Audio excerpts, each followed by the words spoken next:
My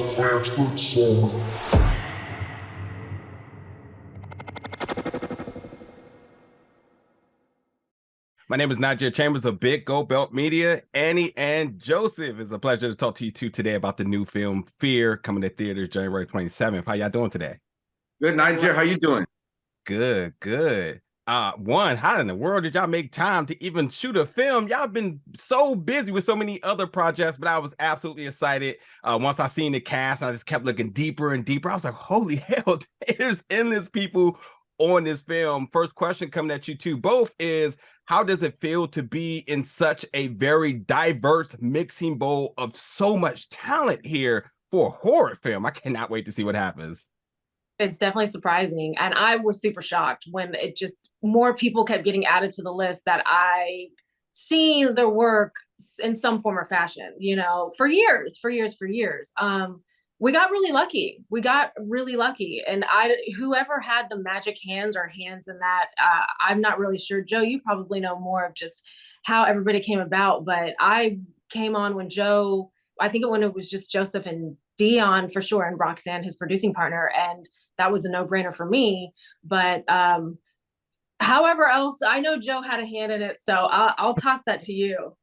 Yeah, I know that Dion and Andrew Bachelor, King Batch, were talking for a long time about putting the movie together. I know that Batch knows where and how to get the bag, so Dion said, let's do this thing. Let me see if I can get Joseph Sikora with me. And I said, hey, we're in the middle of a pandemic. I'm not doing nothing. Let me just go make this movie with you, D. But a lot of that has to say, like Annie said, that, hey, she trusted that this was going to be a great film because of who was attached, as did I. And then the talent pool just kept increasing. Like, we got Annie, we got Idle Goldberg, we got T.I., you know, was kind of like this wonderful last minute save. We had Ruby Modine, which Dion was literally screaming in his house in Sacramento. I was there when she said she'll do the film, and he was like, "We got." So it was just amazing, and it was this wonderful serendipitous kind of powwow of great talent, an incredible crew. We had crew from the Marvel universe who wanted to be down, but it was basically Roxanne and Dion coming up with a strategy of how to approach the unions at the time during a pandemic. Getting sign off from the unions and then getting sign off from the union members, and then getting, like, I don't know, with a 63, 67 person crew, which is really small, and shooting a film in 16, 17 days, somewhere around there, and an incredible film. So there was the pre-concept, the shooting schedule, and then the post-concept. Every single one of them hit the ball out of the park. So we have a really spectacular film coming January 27th. Tell your friends. Tell your enemies.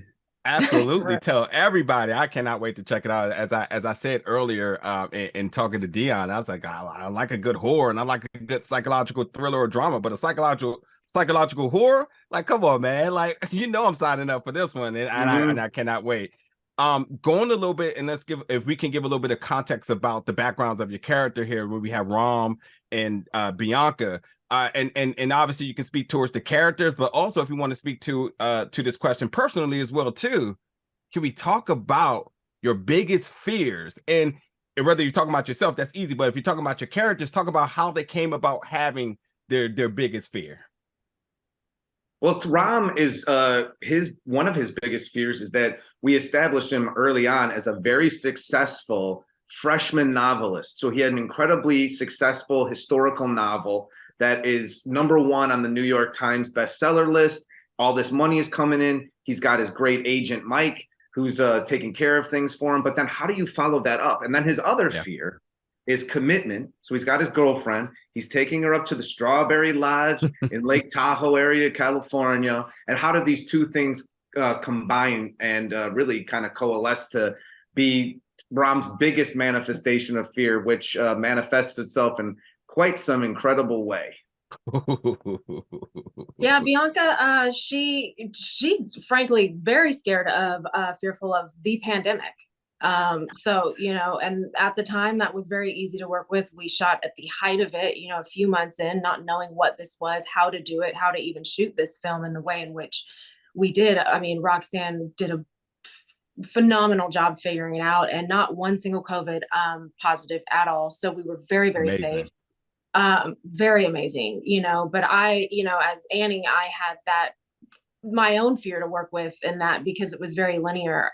Bianca did not want to be out in these streets, as one would say. And, she had the support of not only Ron, but her friends to really push her through and overcome that. And there's breath and there's voice too that, she suppresses a bit and takes over. That fear takes over too.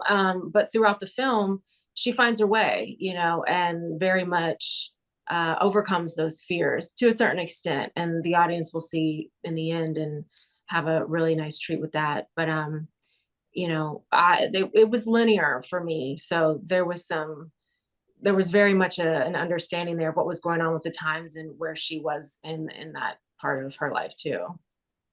And he said, wait till you see my performance. Because it's real. It's real.